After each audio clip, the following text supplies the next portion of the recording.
अगर वास्तव में अपराध खत्म करना है तो आपको वैदिक शिक्षा लागू करना पड़ेगा। सबसे पहले ये जो 16 संस्कार विधि है, महर्षि दयानंद ने लिखा है, इसको प्राइमरी के सिलेबस में लागू करिए। प्राइमरी के सिलेबस में विदेशी किताब बंद करिए, विदेशी लेखकों को बंद करिए, विदेशियों के बारे में पढ़ाना बंद करिए, विदेशी नाम हटाइए, विदेशी निशान हटाइए, विदेशी परंपरा हटाइए, उसका भारतीकरण करिए। 16 संस्कार पढ़ाइए प्राइमरी के सिलेबस में, जिससे टीचर को भी पता होगा, बच्चों को भी पता होगा, माता पिता होमवर्क कराएंगे उनको भी पता होगा। 16 संस्कार को जन जन पहुंचाना जरूरी है, महर्षि दयानंद की इस पुस्तक को।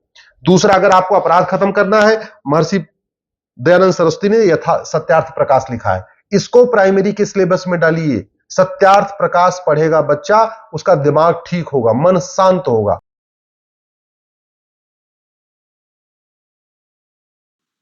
आप सभी को सादर प्रणाम।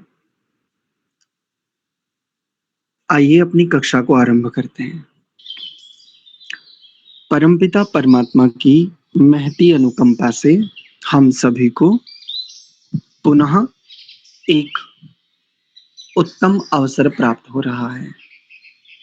संध्या समय में संध्या के गूढ़ रहस्य को जानने, समझने, सीखने, जीने, अनुभव करने के लिए हम सब पुनः यहाँ उपस्थित हैं।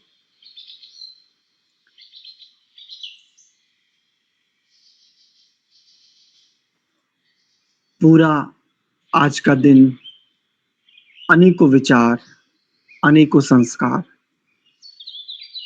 कुछ समय के लिए इन विभिन्नताओं से अपने आप को पृथक जानते हुए अंतःकरण को तनिक एकाग्र स्थिति में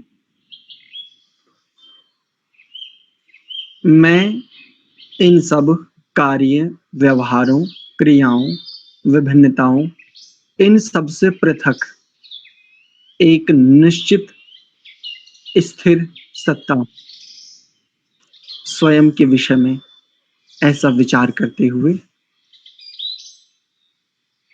स्वयं को सहज, स्थिर, एकाग्र, जिज्ञास्य भाव से युक्त, सत्य को जानने की तीव्र इच्छा,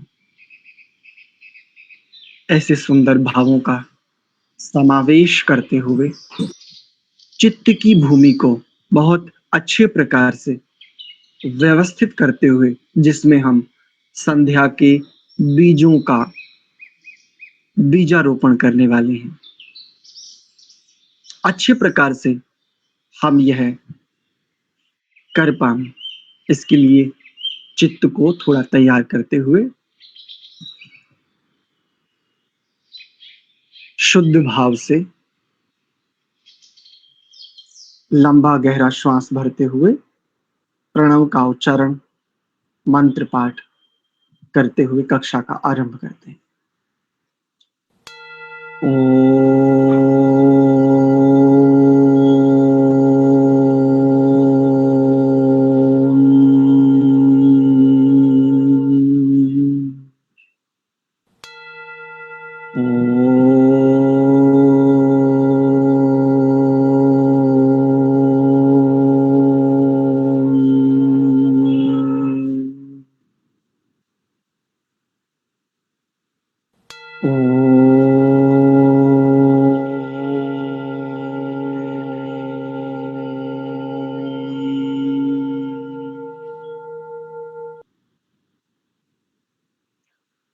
ॐ सहना भवतु, सहनौ भुनक्तु, सह वीर्यं करवावहै, तेजस्विनावधीतमस्तु मा विद्विषावहै। ॐ शांति शांति शांतिः। ओम। आप सभी का पुनश्च हार्दिक स्वागत एवं अभिनंदन। संस्कार विधि स्वाध्याय की इस कक्षा में हम ब्रह्म यज्ञ अर्थात संध्या पर विचार कर रहे हैं। कल हमने संध्या की भूमिका को देखा था, अर्थात हम सब संध्या में गति करना चाहते हैं, उन्नति करना चाहते हैं, किंतु प्रायः या तो उन्नति होती दिखती नहीं है या तो कुछ उन्नति होकर के रुक जाती है। उसके बाद संध्या के प्रति वो पिपासा, वो श्रद्धा नहीं रहती जैसी प्रारंभ में होती थी। इसके पीछे का कारण क्या है, उस सबको जानने की दृष्टि से कल हमने भूमिका के रूप में थोड़ा सा विषय जानने का प्रयास किया था। मनुष्य जीवन श्रेष्ठ कर्मों से आच्छादित रहे तो यहां से मनुष्यता से देवत्व की यात्रा सिद्ध होती है। मनुर्भव जनया दैव्यम, इस ऋग्वेद के मंत्रांश के आधार पर। उसके बाद महर्षि दयानंद सरस्वती जी के संकेतानुसार हमने जो विषय देखा था, उन्होंने कहा कि इस ब्रह्म यज्ञ को जानने के लिए आप हमारे बनाए पंच महायज्ञ विधि में देख लेवें। ये हमने यहां से देखा था। और फिर हमने देखा था कि संध्योपासन प्रारंभ करने से पूर्व क्या क्या हमें करना चाहिए, वो भी हमने भली प्रकार देखा था। तो आइए उसी विषय को देखते हैं, वहीं से प्रारंभ करते हैं जहां से हमने अपना विषय कल छोड़ा था। उससे पूर्व मैं एक छोटा सा प्रश्न आपसे पूछना चाहूंगा। जो हमने कल विषय देखा था वह विषय आपको समझ तो आ रहा है ना? हाँ जी आचार्य जी। जी आचार्य जी, बहुत अच्छे तरीके से।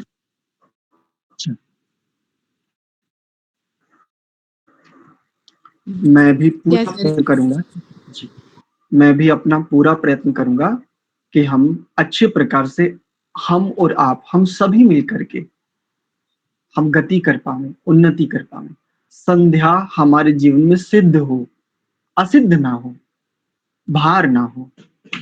जब तक संध्या या कोई भी कर्म भार प्रतीत होता है तब तक गति नहीं होती, उन्नति नहीं होती। तो कल हमने यहां तक देखा था, अत्र प्रमाणम अद्भिर्गात्राणि शुद्ध्यन्ति मनः सत्येन शुद्ध्यति विद्या तपोभ्याम भूतात्मा बुद्धिर्ज्ञानेन शुद्ध्यति। मनुस्मृति का ही श्लोक है, जो अपनी अन्य सनातन परंपरा के जो अन्य थोड़े से इधर उधर थोड़े छिटक गए हैं, एक ही पिता की संतानें हैं हम, परम पिता के, परम पुरुष के, थोड़े इधर उधर छिटक गए हैं, मति मुंड अलग अलग है तो मतियां थोड़ी अलग अलग हो गई हैं, बस इस दृष्टि से। किंतु हैं हम एक ही, सभी एक ही हैं, एक के ही हैं, एक ही हैं और एक में ही हैं।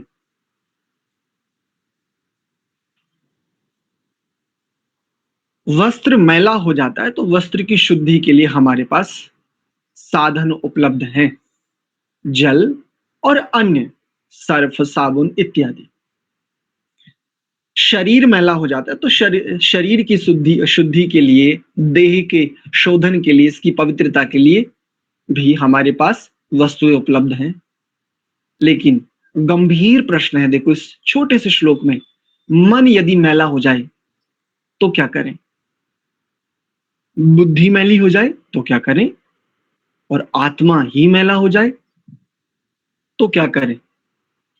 यद्यपि आत्मा के लिए तो वहां पर बड़ी सुंदर बात कहते हैं कि आत्मा कैसा है? अपरामृष्ट है, अनछुआ है किसी से भी। आत्मा के मैला होने का प्रश्न ही नहीं बनता।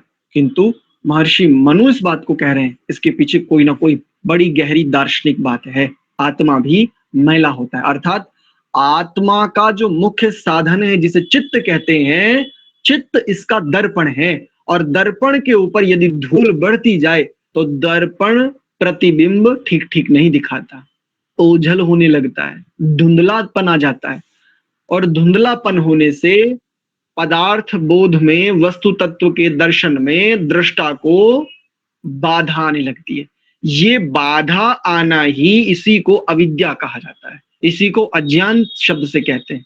इसी को हम यहाँ पर महर्षि मनु की भाषा में आत्मा का मैला हो जाना इस शब्द से कह रहे हैं। ये है इसके पीछे का एक रहस्य। तो शरीर, वस्त्र आदि मैले होते हैं, तो इनको तो शुद्ध करने के लिए हमारे पास साधन है, किंतु मनुष्य जीवन के 4 आयाम हैं मुख्य रूप से, शरीर, मन, बुद्धि और आत्मा। यानी आत्मा के पास ये 3 और हैं, तो ये कुल 4 वस्तुएं हैं। इनमें से एक अशुद्ध होती है तो ठीक है, उसको शुद्ध करने के विषय में सबको पता है, लेकिन मन भी अशुद्ध होता है, पहले तो ये प्रश्न आना चाहिए। और जिसके भीतर ये प्रश्न घटित हुआ ना, पक्की बात है बिल्कुल, वो मन को शुद्ध करने का उपाय अवश्य ढूंढेगा। और आप सब लोग वो उपाय ढूंढने वालों में ही सम्मिलित हो चुके हैं इस समय। आपके भीतर ये प्रश्न घटित है, जिसके भीतर ये प्रश्न घटित हो जाता है, मन भी अशुद्ध हो सकता है, मन भी मैला हो सकता है, बुद्धि भी मैली हो सकती है, आत्मा भी मैला हो सकता है। जहां ये प्रश्न घटित हुआ वहीं से अध्यात्म आरंभ, यहीं से अध्यात्म आरंभ हो जाता है। क्यों? क्योंकि हम सामान्य एक व्यवहार काल में एक स्थिति देखते हैं, वस्त्र यदि प्रयोग होता है तो मैला होता है। शरीर पूरे दिन यदि आप केवल मात्र लेटे रहें तब भी शरीर मैला होता है। तो क्या मन मैला ना होता होगा? क्या बुद्धि मैली ना होती होगी? क्या आत्मा जिस चित्त रूपी स्थिति में अनेकों प्रकार के संस्कार हैं, उन अनेकों प्रकार के संस्कारों के साथ यह आत्मा चित्त में से उठा करके संस्कार वृत्तियां बुद्धि के साथ, मन के साथ मिलकर के इतने प्रकार से आलोड़न विलोड़न करता है, क्या ये मैला ना होता होगा? निश्चित रूपेण होता होगा। बस ये प्रश्न घटित हुआ और यहीं से अब एक प्यास जगने लगती है, जिसे कहते हैं ब्रह्म यज्ञ, संध्या। इसी के लिए हमने देखा था ऊपर, संध्यायन्ति संध्यायते वा पर ब्रह्म यस्याम सा संध्या। संध्यायन्ति पर ब्रह्म यस्याम, यस्याम संध्यायन्ति पर ब्रह्म सा संध्या, अथवा संध्यायते यस्याम पर ब्रह्म सा संध्या। इसी को हमने ऊपर देखा था, उसी को और स्पष्टता से हम जानने का प्रयत्न कर रहे हैं। तो ये हमने कल तक विषय देखा था। आगे चलते हैं। इसके बाद देखिए, शरीर शुद्धेह सकाशादात, इसको अच्छा पदच्छेद पूर्वक पढ़ते हैं। शरीर शुद्धेह सकाशात आत्म अंतःकरण शुद्धि अवश्यम सर्वैः संपादनीया तस्याः सर्वोत्कृष्टत्वात् पर ब्रह्म प्राप्त्येक साधनत्वाच्च। शरीर शुद्धेः सकाशात् आत्म अंतःकरण शुद्धि, शरीर शुद्धि के साथ साथ अंतःकरण, आत्म अंतःकरण, आत्मा शरीर शुद्धि के साथ अंतःकरण की शुद्धि भी अवश्यम सर्वैः सभी के द्वारा संपादनीय, संपादित करनी चाहिए। यदि आप संध्या को घटित करना चाहते हैं, संध्या को सिद्ध करना चाहते हैं, ब्रह्म यज्ञ अगर आप चाहते हैं कि उसमें आप उन्नति कर सकें, तो बाह्य और आभ्यंतर दोनों प्रकार की शुद्धि अवश्यम सर्वैः संपादनीय, अवश्य ही सबको संपादित करनी चाहिए। तस्याह, यही सर्वोत्कृष्टत्वात्, सर्वोत्कृष्ट साधनत्वाच्च, साधन है किसका? पर ब्रह्म प्राप्ति एक, एक साधनत्वाच्च, एक ही साधन है पर ब्रह्म की प्राप्ति का, अन्य कोई दूसरा साधन नहीं है। बस ये मुख्य बात है। जो लोग ईश्वर की भक्ति करना चाहते हैं, जो लोग ईश्वर आराधना करना चाहते हैं, उनके लिए सर्वप्रथम करणीय कर्तव्य कर्म है शुद्धि। और वो दो प्रकार की है, बाह्य और आभ्यंतर। जो चाहे जिस परंपरा का हो, परंपराओं का खंडन करने की आवश्यकता ही नहीं है। उनके साथ ठीक ठीक बातें उनको मिले, ठीक ठीक विधान उन्हें पता चले, वो लौट आएगा वहीं जहां उसे लौटना है। कोई खंडन की आवश्यकता बचेगी नहीं ऐसे विषयों पर, और जिसके भीतर संभावना है, जो सत्य को स्वीकार करने की संभावना लिए बैठा है। जिसने आंखें ही बंद कर ली उसके लिए तो खंडन है, उसके लिए तो फिर दंड भी अत्यंत आवश्यक हो जाता है। तो सर्वैः तस्याः सर्वोत्कृष्टत्वात् एक साधनत्वाच्च, एकमात्र सर्वोत्कृष्ट साधन है क्या, किसका, पर ब्रह्म प्राप्ति, पर ब्रह्म प्राप्ति का। और वो क्या है, शरीर शुद्धे सकाशात आत्म अंतःकरण शुद्धि अवश्यम सर्वैहि। बिल्कुल स्पष्टता है। देखिए, आभ्यंतर और बाह्य शुद्धि प्रत्येक आत्मा को, प्रत्येक चेतन अल्पज्ञ पुरुष को अवश्य ही करनी चाहिए। इसके लिए क्या कहा, ततो मार्जनम कुर्यात, इसके लिए मार्जन करें। कैसे करें, तो देखिए उसकी विधि बताते हैं। न इव ईश्वर ध्यानादौ इव आलस्यम भवेत् एतत् अर्थम शिरो नेत्रात् उपरि जल प्रक्षेपणम कर्तव्यम न चेत न, नो चे न, ऐसा है ना, तो न चेत न, ऐसा। न ईश्वर ध्यानादौ आलस्यम, न ईश्वर ध्यानादौ आलस्यम, ईश्वर के ध्यान में आलस्य यदि होगा, भवेत एतत् अर्थम, इस स्थिति के निवारणार्थ शिरो नेत्रात् उपरि, सिर और नेत्रादि के ऊपर जल प्रक्षेपणम कर्तव्यम, जल का प्रक्षेपण करना चाहिए, अर्थात छींटे देने चाहिए। मार्जन सबसे पहले देखिए, इनकी भाषार्थ को देख लेते हैं। अब संध्योपासनादि 5 महायज्ञों की विधि लिखी जाती है और उसमें के मंत्रों का अर्थ भी लिखा जाता है। पहले संध्या शब्द का अर्थ यह है कि संध्यायंती। ऊपर जो दिया था ना, देखो उसका पूरा भाष्य भी दे रहे हैं। बताओ और क्या चाहिए, प्रमाण, मंत्र, स्मृतियां, इसके बाद उसका संस्कृत में भाष्य, और भाष्य के साथ आर्य भाषा में, जिसको आप हिंदी भी कहते हैं, उसमें भी अनुवाद भी है। तब भी यदि हम गति नहीं कर पा रहे तो इसका अर्थ है हमने ठीक प्रकार से विधान को जानने का प्रयास नहीं किया था। आओ जानते हैं। संध्यायंती, इस पद का अर्थ क्या करें, भली भांति ध्यान करते हैं व ध्यान किया जाए परमेश्वर का, जिसमें भली भांति, वह संध्या, सा संध्या।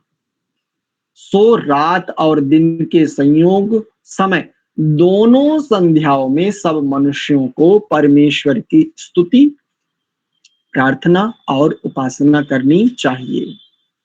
पहले बाह्य जलादि से शरीर की शुद्धि और राग द्वेष आदि के त्याग से भीतर की शुद्धि करनी चाहिए। भीतर की शुद्धि कैसे बता रहे हैं, राग द्वेष आदि का त्याग। सुखानुशयी रागः दुखानुशयी द्वेषः। जहां जहां सुख बुद्धि हो जाती है वहां वहां अनुकूलता जानता है प्रत्येक जीव, प्रत्येक आत्मा। ये जो अनुकूलता है ना, यही सुख है, यही राग है। और जहां जहां उस जिस भी पदार्थ में जो भी जीव अनुकूलता देख रहा है, सुख देख रहा है, उस सुख में जब भी विघ्न उपस्थित होता है, यही प्रतिकूलता है, जिसको महर्षि जी द्वेष शब्द से कहते हैं, महर्षि पतंजलि। प्रतिकूलता का उपस्थित होना ही अनुकूलता अर्थात सुख बुद्धि में विघ्न का उपस्थित होना ही प्रतिकूलता है। इसी को द्वेष कहते हैं। यही है राग और द्वेष। इन दोनों को से पृथक हो जाना। ना किसी पदार्थ में मेरी प्रीति है और ना मेरी किसी पदार्थ से अप्रीति है। ना मुझे किसी पदार्थ में सुख बुद्धि करनी है, ना मुझे किसी पदार्थ में दुख बुद्धि करनी है। स्व में स्थित हो जाना, स्वयं को पृथक समझना, जानना, बार बार अनुभूति में लाना, निरंतर इसका अभ्यास करना, बार बार इसका अभ्यास करना। मैं सुख से परे हूं, मैं दुख से परे हूं, मैं पदार्थों से परे हूं, मैं अनुभूति भी नहीं हूं। प्रत्येक एक एक करके सब पदार्थों से स्वयं को पृथक जानने का अभ्यास निरंतर करना। ये है राग द्वेष आदि के त्याग का अभ्यास। इस अभ्यास से होती है भीतर की शुद्धि। क्योंकि मनु जी अर्थात महर्षि मनु जी ने 5वें अध्याय के 106वें श्लोक में अद्भिर्गात्राणि इत्यादि में यह लिखा है कि शरीर जल से, मन सत्य से, जीवात्मा विद्या और तप से और बुद्धि ज्ञान से शुद्ध होती है। परंतु यहां पर देखिए, शरीर शुद्धि की अपेक्षा अंतःकरण की शुद्धि अवश्य करनी चाहिए। थोड़े से लगभग 100 वर्ष पीछे जाइए, प्रत्येक किसान या लगभग बहुत सारे किसान कृषि का कार्य कर रहे हैं। वैसे तो संध्या समय से पूर्व ही वो अपने पशु आदियों को लेकर के घर की ओर चलते थे, लेकिन कभी कभी यदि संध्या समय खेतों पर ही हो जाता था ना, और वहां पर यदि जल आदि उपलब्ध ना हो संध्या समय, बस क्योंकि पूरे दिन परिश्रम से काम किया, पूरा दिन परिश्रम, वहीं अपना जो एक उनका निश्चित स्थान है वहीं बैठ गए और अपनी संध्या वंदन करके बैलों को आराम से बांध दिया, सब हलवल बैल सब एक तरफ रख करके आराम से वहीं संध्या वंदन किया। पूरे दिन परिश्रम किया तो पसीने से पूरा का पूरा शरीर लथपथ है ना, पूरे दिन धूल भी बैठी होगी देह पर, लेकिन बाहर की शुद्धि उतनी महत्वपूर्ण नहीं है जितनी कि भीतर की। हम आज अवलोकन करें, बाहर किसी के मैले वस्त्र हो, बाहर किसी के देह से दुर्गंध आती हो, वो चाहे भीतर से जितना पवित्र हो, भीतर की पवित्रता हमें दिखती नहीं। जो संध्या के लिए अत्यंत आवश्यक है, सर्वोत्कृष्ट जिसकी आवश्यकता है, बाहर की शुद्धि गौण है।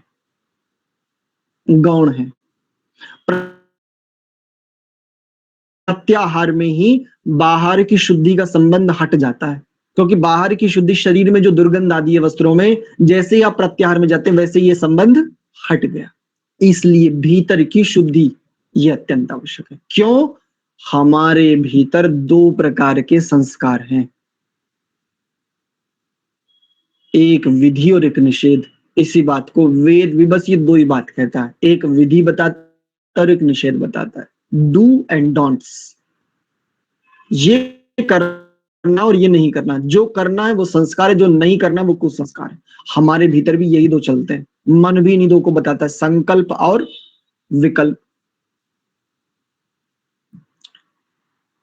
किसी वस्तु पदार्थ के साथ जुड़ करके संकल्प करता है, विकल्प लाता है, फिर संकल्प करता है, बुद्धि से निश्चय करा लेता है और फिर उसको मान लेता है, हाँ ये ठीक है, ये पत्नी है, ये पुत्र है, ये मेरा धन है।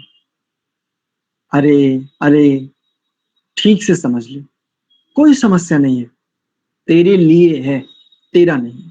बस इतनी सी बात है। ये सब कुछ तेरे लिए है, तेरा नहीं है किसी और का।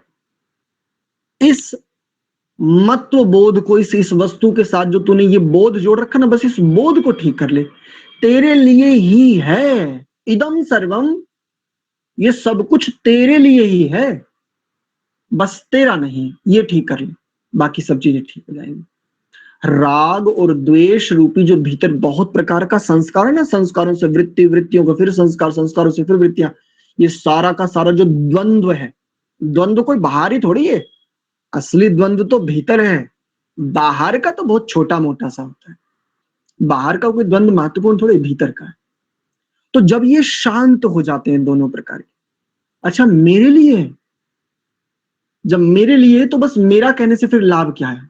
समूचा ब्रह्मांड तेरे लिए है, लेकिन याद रख तेरा नहीं है। ईशा वास्यम इदम सर्वम, और अंत में पंक्ति आती है, तेन त्यक्तेन भुंजी था मां गृधा। भैया लालच मत कर, भोग ले तेरे लिए ही है। मां गृधा, लालच मत कर, क्यों? क्योंकि ये तेरा नहीं है।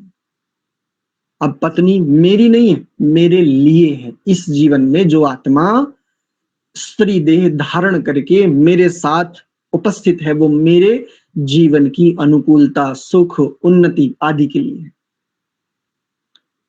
मेरी नहीं है। ये मुख्य बात है। इसको कह रहे हैं कि शरीर की शुद्धि की अपेक्षा अंतःकरण की शुद्धि अवश्य करनी चाहिए। यहां से ब्रह्म यज्ञ का बीज बोया जाता है। सबसे पहले पृथक पृथक पदार्थों को जानना, समझने की चेष्टा करना, क्या मेरा है, क्या मेरे लिए है, और क्या ये स्व अर्थात मैं हूं, मैं क्या है, बस ये पकड़ में आ जाए। ये पृथकत्व, यहां से बीज बोया जाता है चित्त रूपी भूमि में ब्रह्म यज्ञ का, संध्या का, क्योंकि वही सर्वोत्तम और परमेश्वर प्राप्ति का एकमात्र साधन है।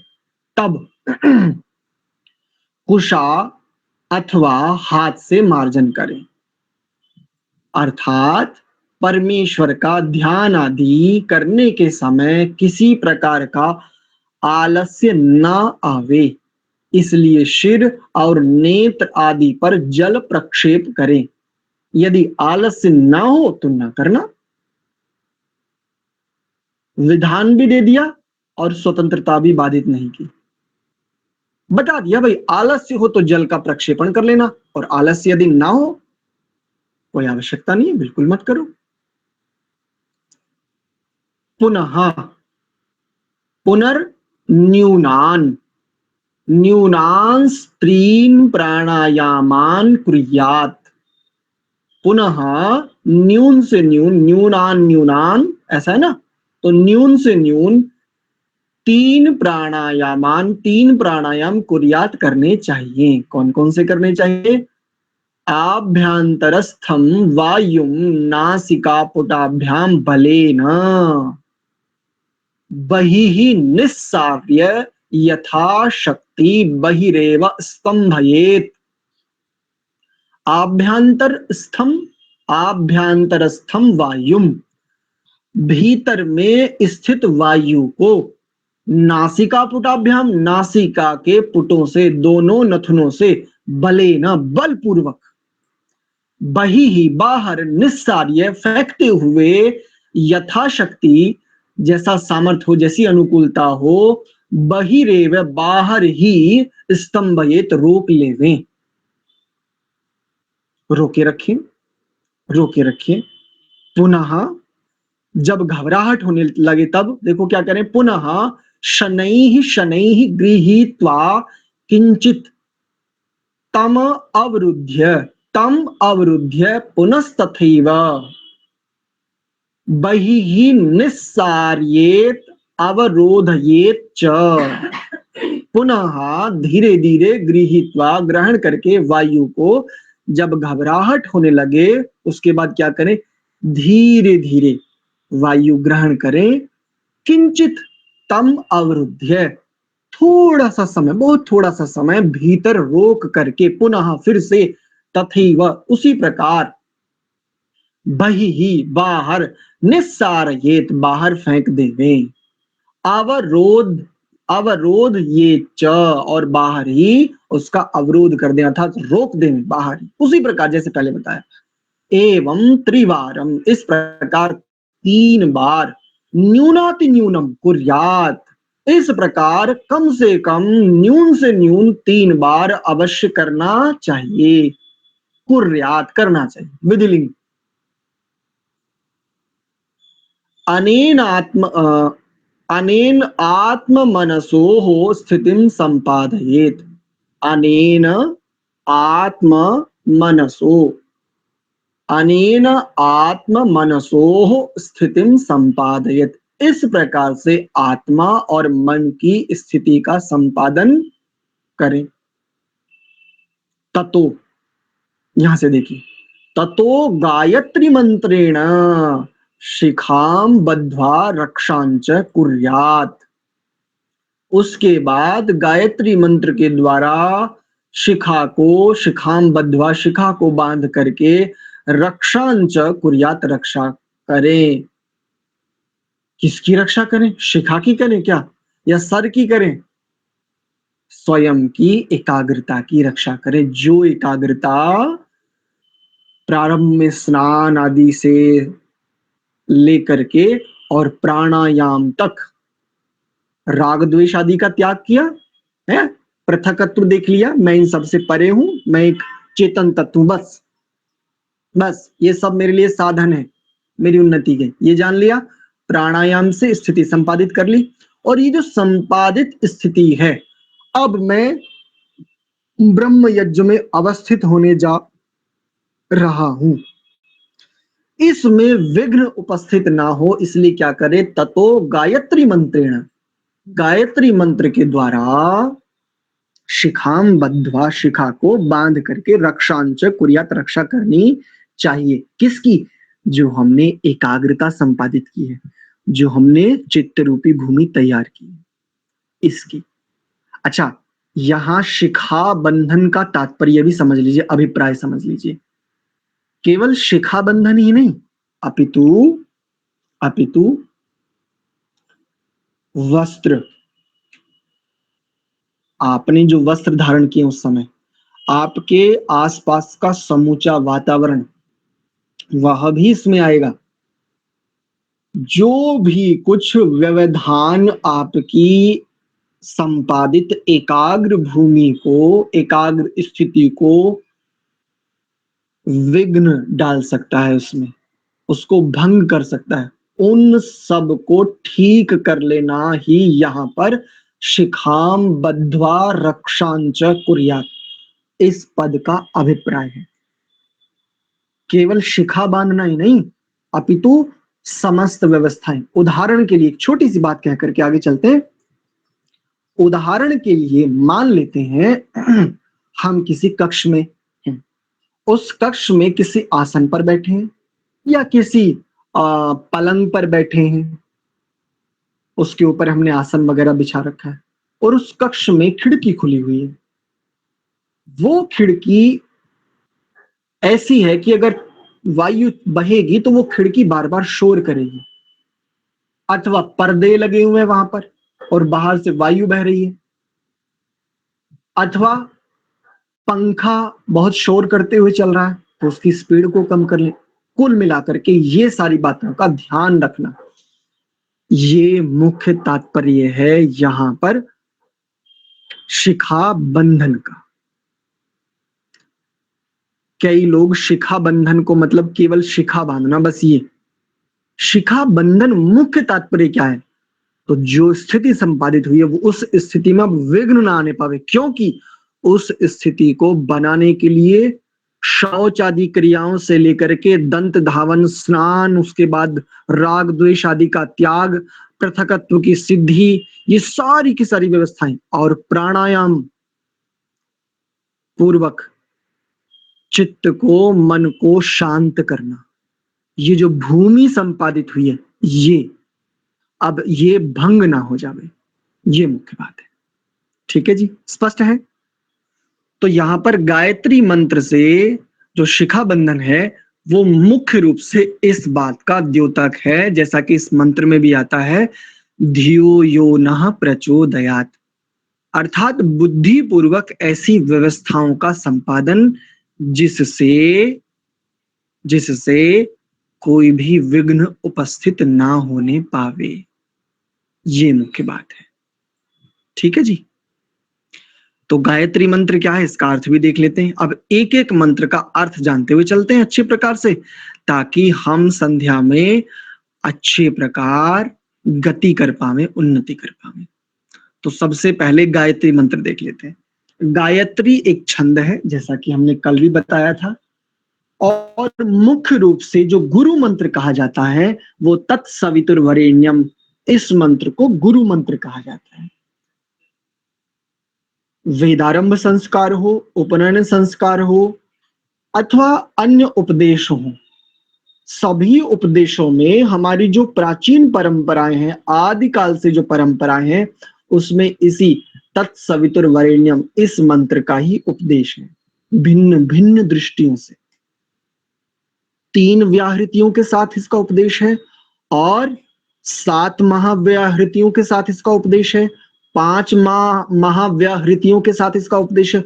भिन्न भिन्न दृष्टियों से इसी गायत्री मंत्र तत्सवितुर्वरेण्यम वाला जो मंत्र है, इसी का उपदेश भिन्न भिन्न ऋषियों, विद्वानों, साधकों, योगियों के द्वारा किया जाता रहा है आज पर्यंत। अब थोड़ी सी व्यवस्थाएं बिगड़ गई, अब इसको छोड़ करके कुछ अन्य अन्य स्थितियां भी आने लगी, किंतु मुख्य बात तो यही है, अनादिकाल की परंपरा है। तो देखिए, इतस्ततः, इसको देख लेते हैं। इतस्ततः केशा न पतेयुः एतत् अर्थम शिखा बंधनम।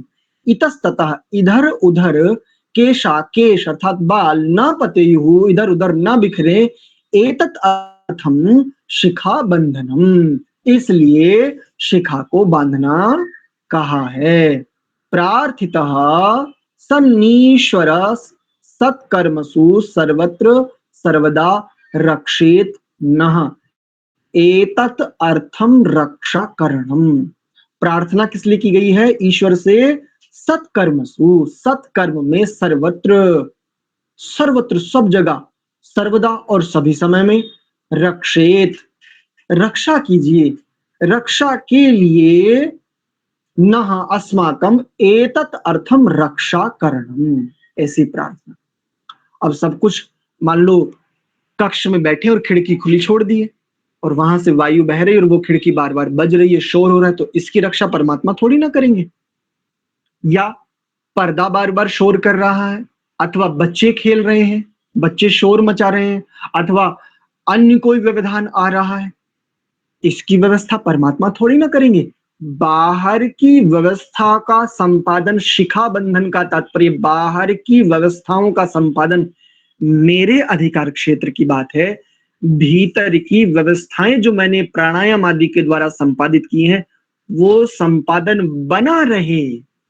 ये भीतर की व्यवस्था का जो अधिकार क्षेत्र है, वो व्यवस्था जो मैंने भी अपने परिश्रम से, अपने पुरुषार्थ से बनाई है, वो बनी रहे, वो खंडित न हो जाए, इसके लिए परमात्मा को आह्वान किया गया। प्रभु, मैंने अपना प्रयास कर लिया, अब आप जानो, मुझे आगे लेकर के चलना चाहते हो या विघ्न उपस्थित करना चाहते हो? मेरी अतीव इच्छा है कि मैं आगे बढ़ूं, मैं आगे गति करूं, मैं आपका शिशु ही तो हूं, मुझे आगे लेकर के चलिए। अग्नि नया सुपथा, एतत् अर्थम रक्षा करणम। तो पहले हम गायत्री मंत्र का अर्थ देख लेते हैं। ओम, ये परमात्मा का मुख्य और निज नाम है, ऐसा कई सारे शास्त्र बताते हैं। ओम शब्द के पीछे एक विशेषता, 2 विशेषताएं बताता हूं जो हमने अभी तक पढ़ा है। मेरा अपनी खोज नहीं है, मैंने भी पढ़ा ही है। एक तो ये जो ओम पद है, ये अव्यय पद है। व्याकरण में एक बात कही जाती है, अव्यय पद, जो कभी खर्च नहीं होता, ऐसा सामान्य। दूसरा, ये 3 अक्षरों से मिलकर के बनता है, अ, उ और म। अ, उ और म, मां हलंत है, मां हलंत है। एक विद्वान की परिभाषा कभी 12 वर्ष पहले पढ़ी थी लगभग, वो कहते हैं जब आप अकार का उच्चारण करते तो मुख खुलता है, ये द्योतक है, ये संकेतक है उत्पत्ति कर्ता का। अ आ जैसे ही उच्चारण कर रहे हैं अकार का तो आपका मुख थोड़ा सा खुल रहा है, ये जो खुल रहा है ये उत्पत्ति को दर्शा रहा है। जब आप बोलते हैं ऊ, तो जब आप ऊ बोलते हैं तो आपके ओष्ठ आगे को बढ़ते हैं, वृद्धि करते हैं, ये है पालन का द्योतक। उत्पत्ति और फिर पालन या संचालन कह लीजिए। ऊ अर्थात वृद्धि, अ अर्थात उत्पत्ति, उ अर्थात वृद्धि, और मां, जब आप मां कहते हैं तो आपका मुख बंद हो जाता है, ये विनाश का द्योतक है, ये प्रलय का द्योतक है। तो उत्पत्ति करने से ब्रह्मा, यानी अकार से ब्रह्मा, उकार से विष्णु और मकार से बोलो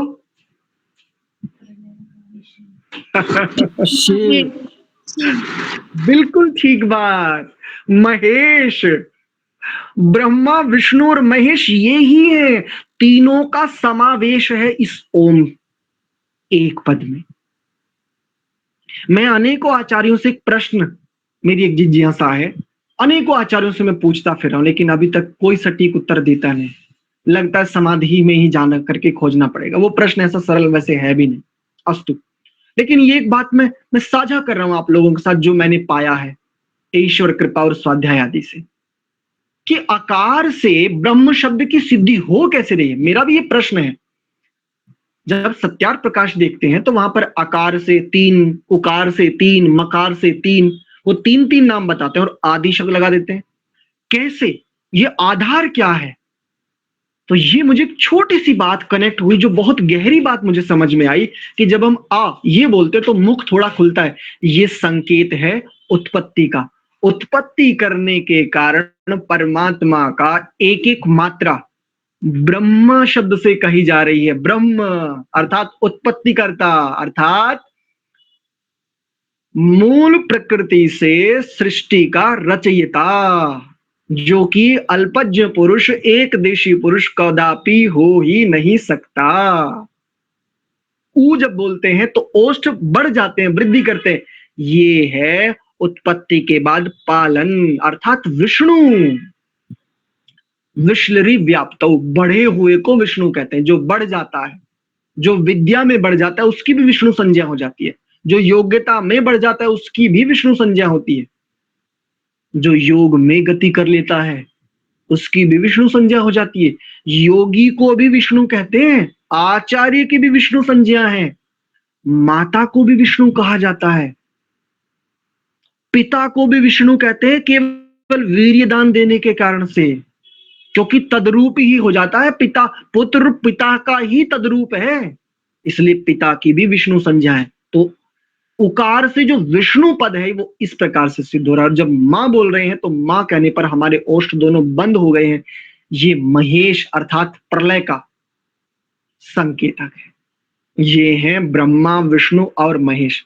अब बताओ क्या किसी खंडन की आवश्यकता है अपने इन स्वजनों को जिसके समक्ष हम खंडन करते हैं? नहीं नहीं, ये तो गलत है। अरे उसको ठीक ठीक बातें बताओ ना। वो ब्रह्मा को ही समझना चाहता है, वो चार मुख वाले को समझना चाहता है, ठीक समझा दो बस, ठीक ठीक बातें पहुंचा दें उसके पास तक। भैया ठीक ठीक बातें, ये निर्णय तुम्हारा। मानोगे सुख पाओगे, नहीं मानोगे तो ऐसे ही दुख में विचरण करते रहो। यही तो ऋषियों ने किया, आग्रह कभी नहीं रखा। हर एक महर्षि दयानंद जी के किसी ग्रंथ को देखो या पूर्ववर्ती ऋषियों को देखो, इतने महान शास्त्र देने के बाद भी क्या कहते हैं? यान्यस्माकं सुचरितानि तानि त्वयोपास्यानि नोइतराणि। बताओ इससे ज्यादा और क्या चाहिए? तो ये ओम के विषय में 2 बातें, एक तो सर्वरक्षक, अवरक्षणे धातु से शब्द की सिद्धि होती है, इसका अर्थ सर्वरक्षक है। रक्षा शब्द को गंभीरता से देखेंगे और कल की कक्षा में देखेंगे। रक्षा को लेकर के हम समझ ही नहीं पाते। रक्षा को समझ लीजिए, रक्षा को बस। जिसने साधक होना है ना, जिसने योगी होना है, वो रक्षा को समझ ले बस। सत्य कह रहा हूं, जितनी अनुभूति अनुभव आदि है, जितना बुद्धि में प्रकाश है इस जीवन पर्यंत, उसके आधार पर कह रहा हूं। और रक्षा को सिद्ध कर लीजिए, सच में साधक हो जाएंगे, योगी हो जाएंगे, समाधिस्थ हो जाएंगे, जो भी रक्षा को समझ लेंगे। इतनी व्यापक है रक्षा। आज का विषय इतना ही रखते हैं। कल हम गायत्री मंत्र के भूः भुवः स्वः, इन 3 महाव्याहृतियों के पीछे का क्या रहस्य है और इनका हमारे जीवन में संध्या काल में तज्जपस तदर्थ भावनम के पीछे का अभिप्राय क्या है, वो भी हम गंभीरता से जानने का प्रयत्न करेंगे। ठीक है, आज का विषय इतना ही रखते हैं। अब आप प्रसन्नता पूर्वक चाहे तो अपनी संध्या में प्रवेश कर सकते हैं। इतनी सुंदर चित्त की स्थितियां हैं। एक नई बात शायद आप लोगों को भी जानने को मिली होगी। जो पहले से जानते हैं बहुत अच्छा है, जिनको नहीं मिली है, इस आह्लाद के साथ थोड़ी देर बैठिए अपने माँ के आंचल में जाकर के, जो कि इस समय अनुभूति में भी उपस्थित है इस समय।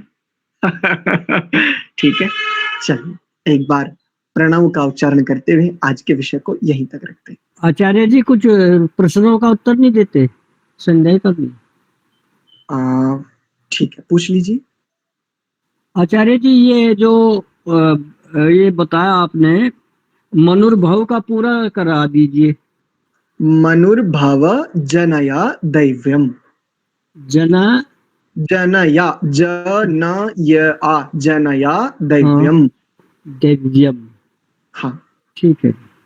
ये जो एक बात कही जाती है ना, मनुर्भवा, आचार्य सुदर्शन देव जी की कक्षा सुन रहे थे सांख्य दर्शन के एडिटिंग करते समय, तो आचार्य जी बता रहे थे कि मनुष्य जो है ना, मनुष्य ये बहुत अच्छी स्थिति नहीं है सांख्य दर्शन के अनुसार। मनुष्य निकृष्ट स्थिति है, लेकिन अधिकांश विद्वान आपको मनुष्य ही बनाना चाहते हैं, मनुर्भवा। जी जी। बस इतना ही पद बोलते हैं। लेकिन उन विद्वानों से भी और आप सबके समक्ष भी ये बात इसीलिए साझा की गई कि मंत्र में ही पद है, मनुर्भव जनया दैव्यम। जी ठीक है, दिगंबर जी। जी अभी मन की स्थिति तो बढ़िया हो जाती है, तो क्या 10 मिनट और बढ़ा के संध्या की जाए सभी के मंत्रों से? हाँ, अभी पहले ना हम थोड़ी सी स्थिति बना लेते हैं। मैंने भी अपने जीवन में फिर से एक नियम लाया है ना, संध्या के प्रति श्रद्धा, है ना, समर्पण आदि। मैं भी प्रयास कर रहा हूं, ये मत जानिएगा आप लोग ही सीख रहे हैं, मैं भी आपके साथ पुनः प्रारंभ कर रहा हूं, फिर से प्रारंभ कर रहा हूं, चाहे जो स्थितियां रही हो, चाहे जो स्थिति हो, लेकिन मैं भी फिर से प्रारंभ कर रहा हूं आपके साथ फिर से। बार बार नया होने में बड़ा मजा है, नवीनता चाहता है प्रत्येक आत्मा। मय्ये वास्तु मयि श्रुतम, जाना सुना मुझ में बना रहे, और उस जाने सुने के साथ साथ बार बार नवीनता का अभ्यास, नवीनता की अनुभूति मेरी उन्नति का बहुत बड़ा कारण है।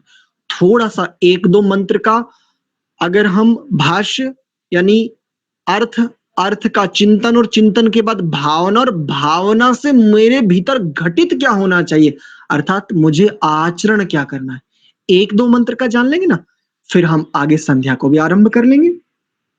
ठीक है, अगर आप लोगों की अनुकूल है। जी आचार्य जी। ठीक है ना, चलिए, तो अभी आप व्यक्तिगत रूप से करें और बाद में फिर हम सामूहिक रूप से भी कर सकते हैं। तो और गौरव जी से निवेदन ये है कि संध्या जब हम सामूहिक रूप से करेंगे तो प्रतिदिन हम क्या करेंगे, सभी को संध्या ठीक प्रकार से स्मरण कराएंगे शुद्ध उच्चारण के साथ।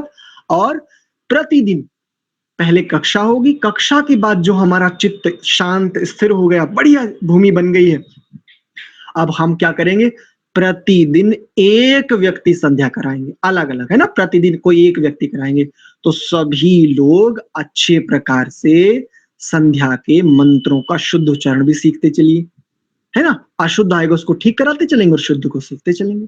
तो प्रतिदिन एक व्यक्ति संध्या कराएगा बाद में कक्षा के। तो बेटा गौरव, आपने ये ध्यान रखना है, कक्षा के बाद का जो भी है ना संध्या करने का, उसको वीडियो में मत रखना। तो आप वीडियो को बस केवल उतना ही रखेंगे जितना वीडियो में सिखाया जा रहा है। बाकी जो हम अभ्यास कर रहे हैं उस अभ्यास को, बाद का जो अभ्यास है वो सब चीजें उनको वीडियो में नहीं रखेंगे, क्योंकि बहुत लंबा हो जा रहा है वीडियो। ठीक है बेटा, ये गौरव के लिए एक निर्देश था। चलिए एक बार प्रणव का उच्चारण करते हैं और आज के इस विषय को यहीं विराम देते हैं। भगवान के लिए भीतर में एक बड़ा बड़ा प्रेम, गहरा वात्सल्य, करुणा, जैसे एक नन्हा शिशु अपनी माँ की ओर निश्चल आंखों से माँ को निहारता है, बस माँ की अटेंशन पाना चाहता है। उसे कुछ नहीं चाहिए, बस वो ये चाहता है कि मेरी माँ मुझे देख ले। माँ को ये पता है कि मेरा शिशु यहाँ है, लेकिन शिशु की आंखें मानो अपनी माँ से ये कहना चाहती हैं, बस तू मुझे एक बार निहार ले। मैं भी अपने प्रभु से यही कह रहा हूं, माँ मुझे पता है कि तू मुझे जानती है, मैं ये भी जानता हूं कि जो मैं भी नहीं जानता वो भी तुझे पता, क्योंकि तू माँ है। लेकिन फिर भी मैं तेरा शिशु हूं और मैं ये चाहता हूं तू अंतर्यामी रूप से मुझे जान रही है, फिर भी मैं ये चाहता हूं कि तू मुझे एक बार निहारे। तू निहार लेगी तो मैं तृप्त हो जाऊंगा, मैं संतुष्ट हो जाऊंगा, मैं स्वस्थ हो जाऊंगा। बस तू एक बार मुझे निहार ले, कुछ नहीं चाहिए। तूने इतना दे रखा है ना, मैं उसे ही नहीं संभाल पा रहा हूं, मुझसे संभल भी नहीं रहा है। ऐसे शुद्ध भावों के साथ भगवान के निज नाम का एक बार उच्चारण करेंगे, लंबा गहरा श्वास भरते हुए।